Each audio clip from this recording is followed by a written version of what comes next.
The CPF and the CPF minimum sum scheme obviously is a very hot topic right now. The Prime Minister has sued blogger Roy Ng. He's here. I'd like to acknowledge him. He's here.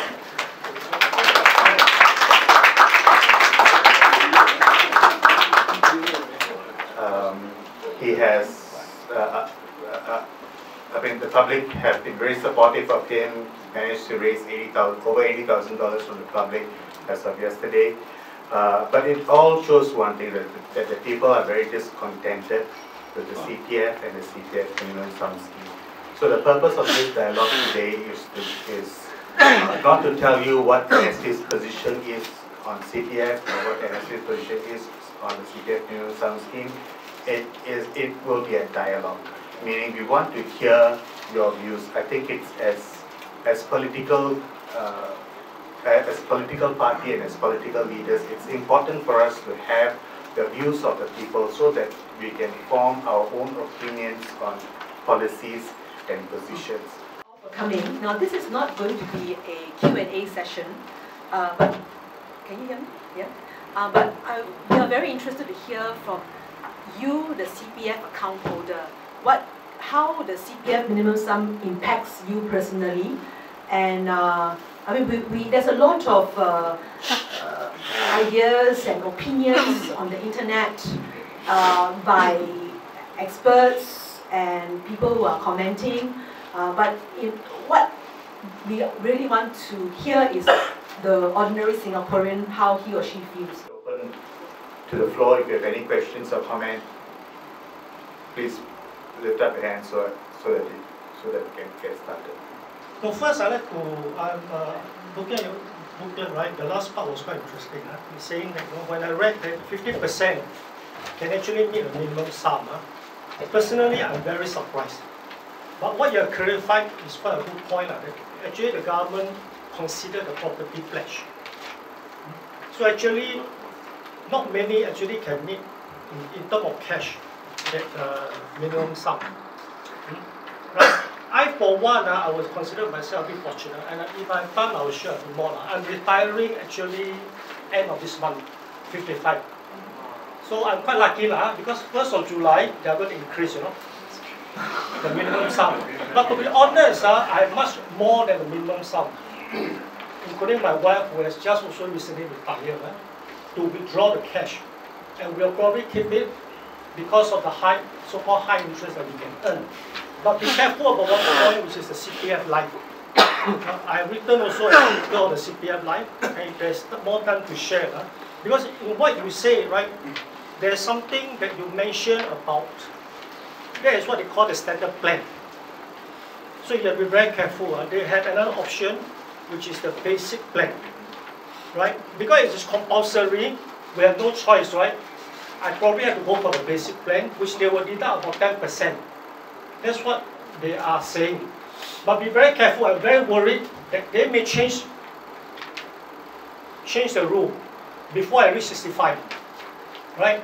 So my wife, who is on pension, initially, government, right? We have a big argument over it. She thinks it's very good. I spent the whole night going through a booklet. Right, and after a while, I managed to convince her, and also one of my sisters. So tomorrow, in fact, we'll be going down to a CPF board. She's going to opt out because she's on pension scheme. So she's able to opt out of the plan. Right? Okay, so and then there's a lot in terms of the CPF life plan between the basic and the standard.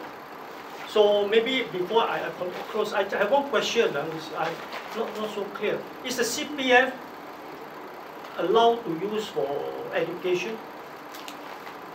Yes. In what sense is it? For university, local, overseas? I think local. Local university only. But for pre-U and all those things? So for university, local university, that is one thing. But maybe I'm happy also to see, in fact, quite a number of youngsters here, which I would like to know really what are really their concerns, actually. Perhaps for simplicity reasons, 155 43,500, 198,500, what will be the monthly payout from this minimum amount? In other words, if a person has this minimum sum, how much will this person get month by month? Because I can't seem to know the answer. We have said here in some of our in our write-up. Yeah. So in other words, what will be our pocket money every month from that?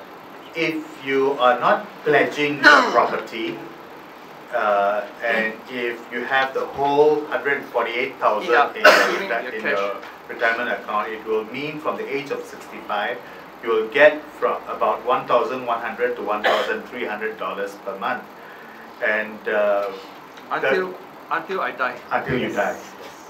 So if I die 66? No, be careful, be careful. Be careful. If you talk about just a minimum sum, it probably will last you about 20 years. Be careful. But if you talk about annuity, it's a different story. Yes, right. Okay, That's between right. the CPF life, basic and standard. That's true. No, you see, because right now a lot of us are very confused. We just don't know exactly how much you'll get every month. If you're in a CPF life annuity for life, if you have the whole sum, you get between 1,100 to 1,300 per month. And the Minister for Manpower as well as the Minister for Finance, they have said that this minimum sum scheme as well as the CPF life annuity is targeted at the lower middle income families. But if you look at the statistics that he has provided, more than half of them, they are not able to meet the minimum sum scheme. So which means that the group that the minimum sum and the CPF life scheme is targeted at, which is the lower middle income families, and the middle income families are those that are not able to meet the minimum sum scheme and the CPF and be inducted into the CPF life scheme. So these are some of the anomalies, and also because, I mean, why does it have to be $1,100 or $1,300 the monthly payout? Because we don't even have a minimum wage in Singapore to say. So by saying that an older person needs 1,100 to 1,300 to live is some sort of minimum income being specified? So these are some of the questions. So for simplicity's sake, if I pledge half of this for my property, I don't get 1,001, I get half of 1,001. Yes. Right. So how do you live on $550 a month? Good question. Okay, somebody else. Thank you, sir. We actually wrote this quite often. So the thing is, right, if you look at 1987, the minimum sum set aside, right, is actually for subsistence living. So the thing is, right, Singapore have not actually set up property level yet. That means the level of which property. So that means what is the minimum sum needed to actually survive in Singapore? The government have to set aside this in order to actually to justify this this minimum sum. But the fact that they are not doing this, meaning is it really a hydra like what under CPF is a hydra? Because it's like used for everything, used for housing, used for medical use, used for whatever. So it means it's actually already deviated from the original meaning. I think that's my comment. Okay, the thing is fear. It's the culture that the PAP, from just now I didn't hear any word of the PAP, I'm going to say this PAP has putting the culture of fear in everyone, and by putting fear by exposing the opposition, and I think we should thank Roy for what he believes, because no, it's true. This CPF scheme, from the first start, it was for retirement. And what has happened from 1987 till now is already more than 30 years. So during those 30 years, you can see there's an increase of this minimum sum. And not a single one from the opposition party, or maybe I do not know, maybe I can't recall that. But why all of a sudden when Roy bring this thing up, it has become a very big issue. It shows that, to me, And probably is something that is going on there. So I'm hoping that this our PM from the PAP will at least take on Roy's suggestion, which is to have a discussion on the CPF issue. Thank you. Thank you. Anyone else? On the shifting goalposts and the abolition of the minimum sum, if you don't agree that the minimum sum should be abolished, please feel free to Yeah, I speak want up to as hear well. that too. Yes. Yes. Steve. I'm one of those idiots who have actually topped up my minimum sum by 10.55 last year. So Roy will be shocked to hear that. But I do think there's a purpose for the minimum sum for those who have the money. Alright? Not that I have a lot of money, but I was thinking of my retirement and I'm not financially savvy. So I reckon that, well, it is guaranteed. So I don't trust the banks. I suppose compared the banks with the government, I still thought the government has a better chance of giving me a more secure returns when I'm 65. So I think that there is a role for minimum sum, but I do not agree that it has to be compulsory. Alright, so I think that's the key point, that it should not be made compulsory. It should be optional for those who want to have an annuity. Then okay, they have a choice. But recently, because of what Roy said, I become very unhappy because he's saying that actually, can we get more from our minimum sum rather than the 4% that is promised? And I said, oh yeah, shucks. I was made to think that 4% was pretty good because comparing to the bank was giving like peanuts. So I thought 4%, well, for someone who is totally a financial idiot, if I get the money there, if I get 4%, I should be happy. But now that Roy said that Temasek and GIC are earning much more, so I'm beginning to be very unhappy. But so I want to ask Roy, is it really a direct comparison that if CPF is giving us 4%, that's what they say they'll give, and if GIC is actually earning 6.5%, I mean, it is right. We can complain, right? You can vote. It's Malaysia is giving 4 to 8%. Malaysia 6.5 or 6.5. Yeah, 4 to 8% Malaysia. Every year different, but 4 to 8% Malaysia. So the government can certainly give us a higher interest rate. Yeah, the Malaysia's Employee Provident Fund guarantees a minimum of 2.5% per annum, but actually delivered 6.35% for the financial year ended 2013.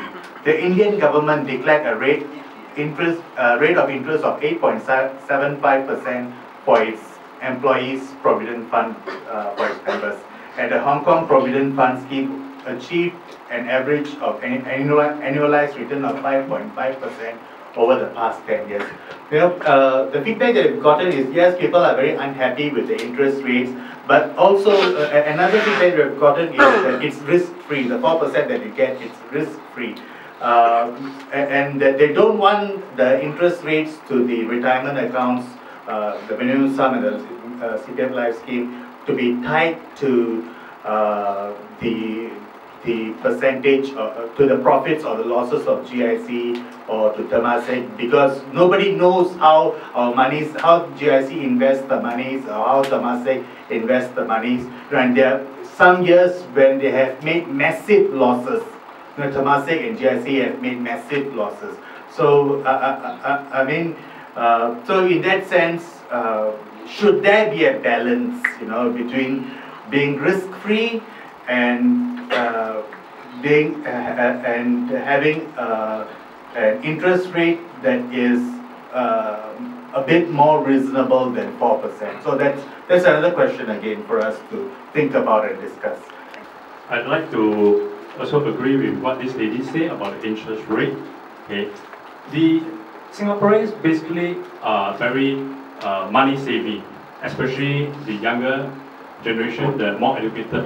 We know how to chase for profits and returns. That's why bulk of us many Singaporeans are going, as what Terry said, pursuit of the property because they see that as a good asset where they get good returns in the longer term. Okay. Most Singaporeans, if the interest rate that is paid in the CPF is good, very good, would be more than willing to top up money into the CPF, right? But because the interest rate is so low, people don't feel that they are getting the returns. They feel that they can make better money with the cash they have outside than the CPF. Okay?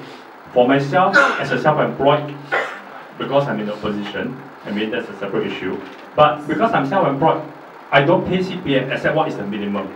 And because of that, I manage my money and I do much better and I get much better return than what the CPF is giving me. And that is something that most Singaporeans do not have the luxury of because their money is all tied down in the CPF and they are getting such low returns. Okay? So if the government is willing to come up with a system where we talk about people who want a risk-free, getting a certain rate, and people who want the option for higher risk, especially for younger people. They want to take a longer term approach where they have more risk appetite, where the government allows the money to be parked with the GIC, Temasek, or getting certain returns over. I think Singaporeans will want to go for that and be more willing to contribute. There are many Singaporeans who are paying additional money into the insurance investment linked fund. Why? The returns are unsecured, but it's higher, it's projected. And they are willing to do that. So in the same way, for the CPF people are willing and prepared to do that if they can get a good return. Actually, three choices to park your fund. Risk-free, which is very low interest, and a medium risk and a high risk. So every member, CPF in Hong Kong, CPF member, every employee has got the option to choose, and they can change every year. In other words, this year I want to have a risk-free, very low interest rate, maybe 2 or 3%, or next year I want to choose a medium, or next year I want to choose a high risk. Every year you can choose in Hong Kong.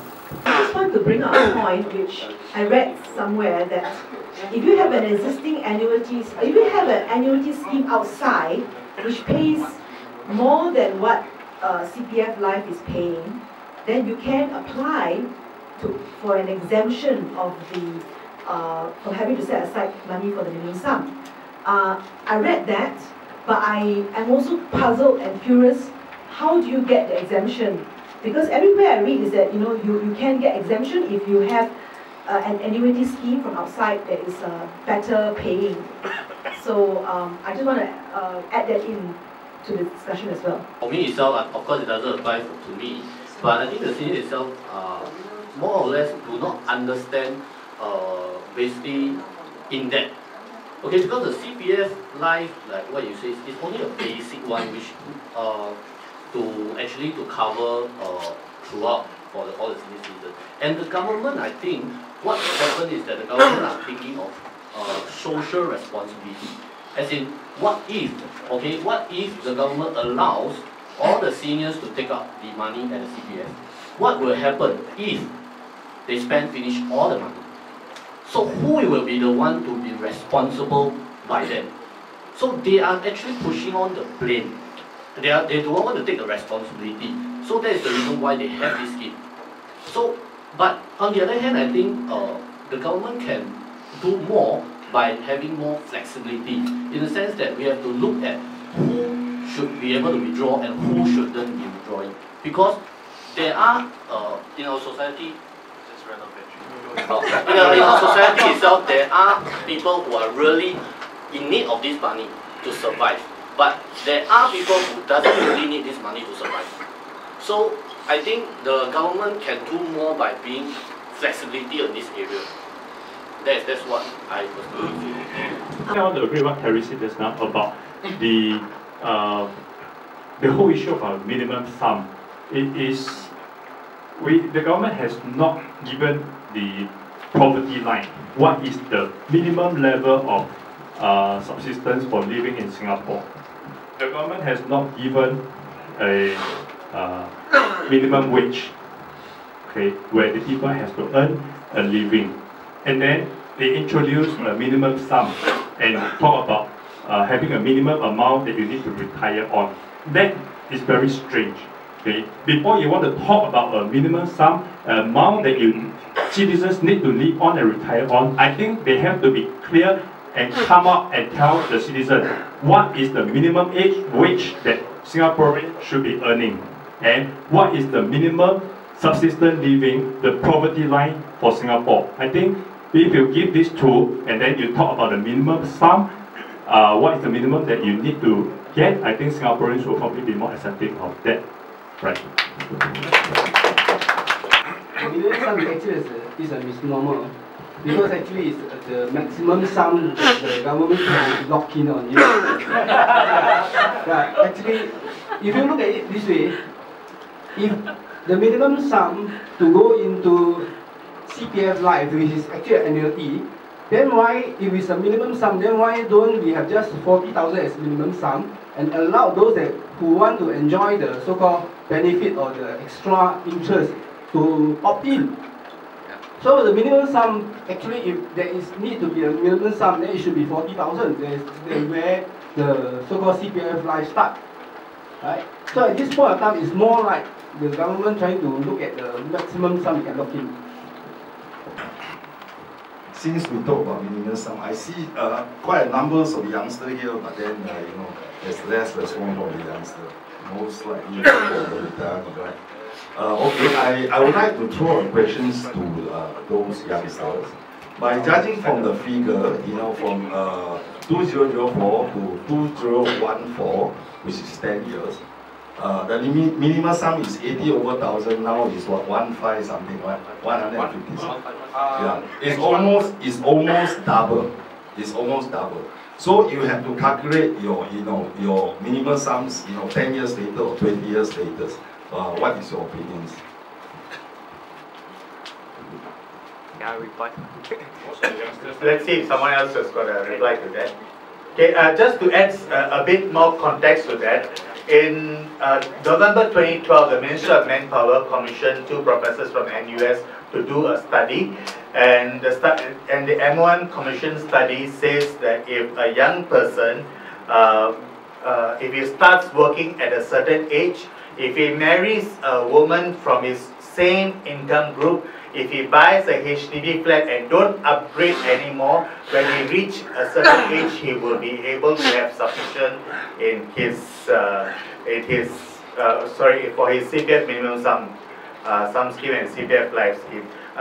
It's largely believed that that study was done to rebut another study done by Professor Hui Wing Tat of the Lee Kuan Yew School of Public Policy, whose study warned that young Singaporean graduates in the year 2010 may not have enough CPF savings for their retirement.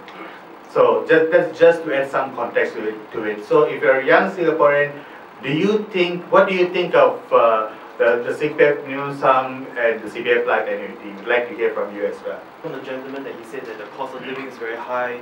So from that end, he's already saying something that the CPF is making him feel a bit disenfranchised to be a citizen here, to have to go somewhere else. Our president is saying something else. He's saying that, look, if I'm at this age and I'm not that young, okay, I look young, but I'm not that young. I'm a father of 3. So the question is, will I have enough for retirement? And if I have to make that kind of choice at this moment when I'm starting off from scratch, then the answer would be maybe it's better to work overseas, keep everything there, rather than put it in here, right? In that sense, then people start planning for their retirement, they start looking at things in the future. On both ends of the spectrum, people are starting to will be questioning, is this a place that I should really call home? And where should home really be? So the CPF thing isn't just about the money, it's also about us as citizens, right? And it talks about the kind of culture that we want to build in, and the kind of culture that we are talking about in terms of a future, not just for our senior citizens, but also for the people who are starting their career. So I'm just putting it in perspective because people are now, younger people are now more mobile, they are not fixed to one location, they therefore can work somewhere else, and they don't necessarily need to contribute CPF in, right? CPF minimum sum might be a bit misleading because what we should focus on is the interest rate.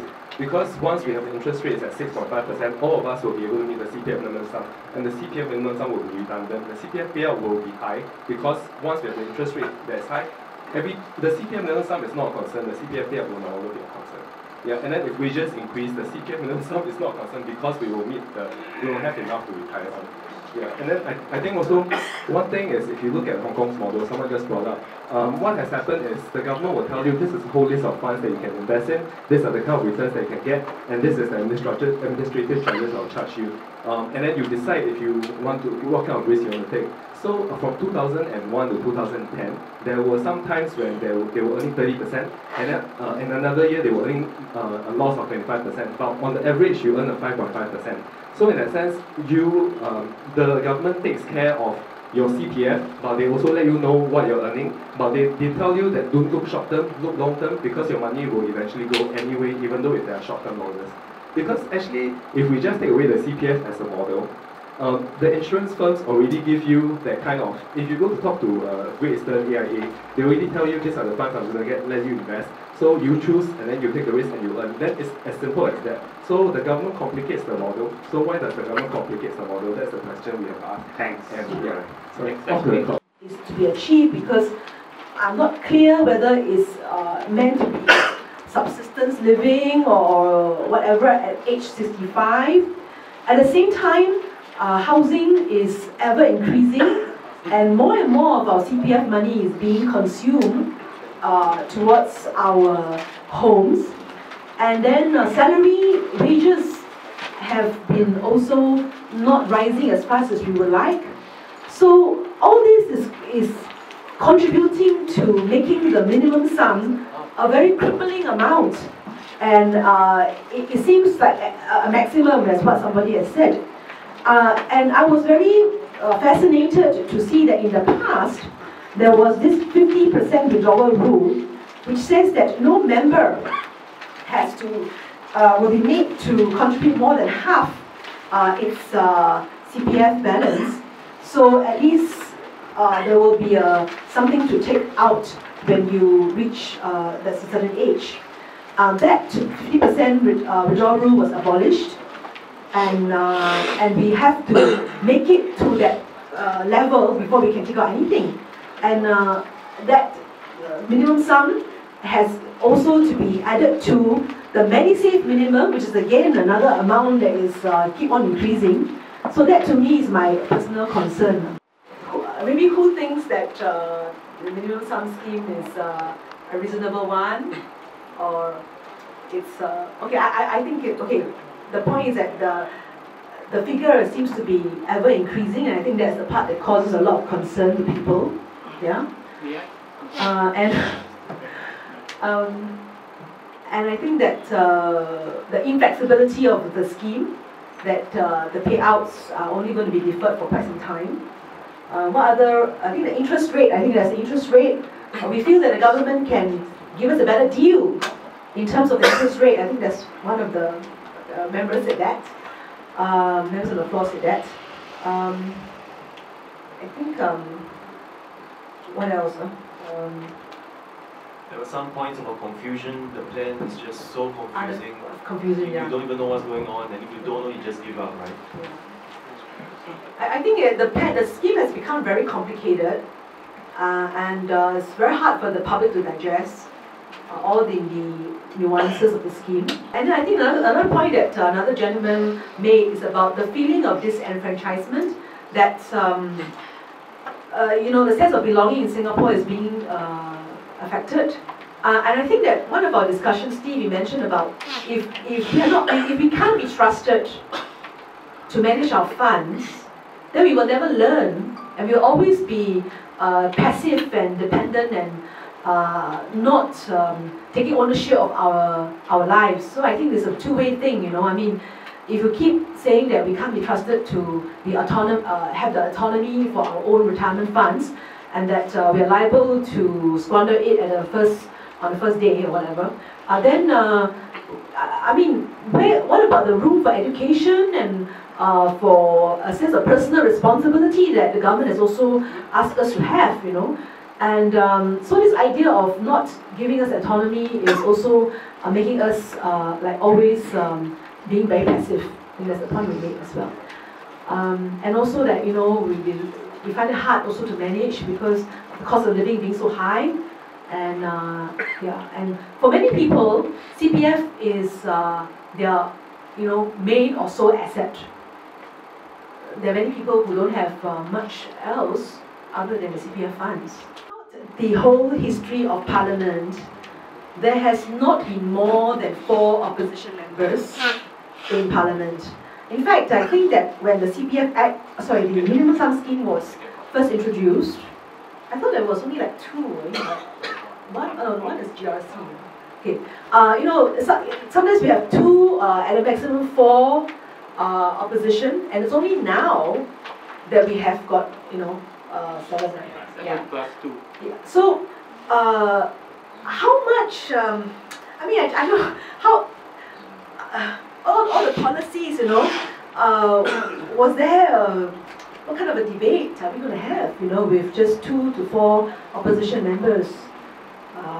So, therefore, I think we need more opposition members in Parliament. Don't you think so? Yeah. So you know what to do, right? You know, you are not the only one who feel the way you feel about your CPF. Look around the room. Look around the room. There are many people like you who are very unhappy with the CPF, right? So you are not alone in feeling the way that you do. If you go to Hong Lim Park on it's on Saturday, right? Yes. Yeah. If you go to Hong Lim Park, you'll see that there are a lot more people than there are in the room here today. It's a weekday. It's in the evening.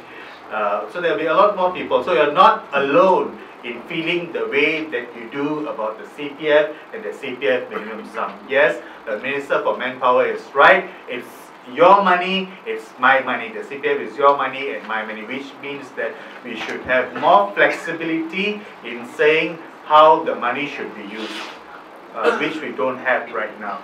And another takeaway from you is this dialogue with an opposition political party. It's good because it will help us to formulate our own policies.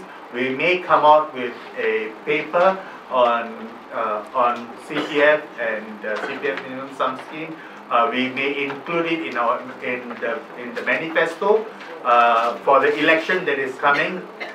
We think that is coming soon, and so it will be for the benefit of Singapore, for the benefit of the future Singapore. We are contributing towards a better future Singapore, and that's what you all are here for.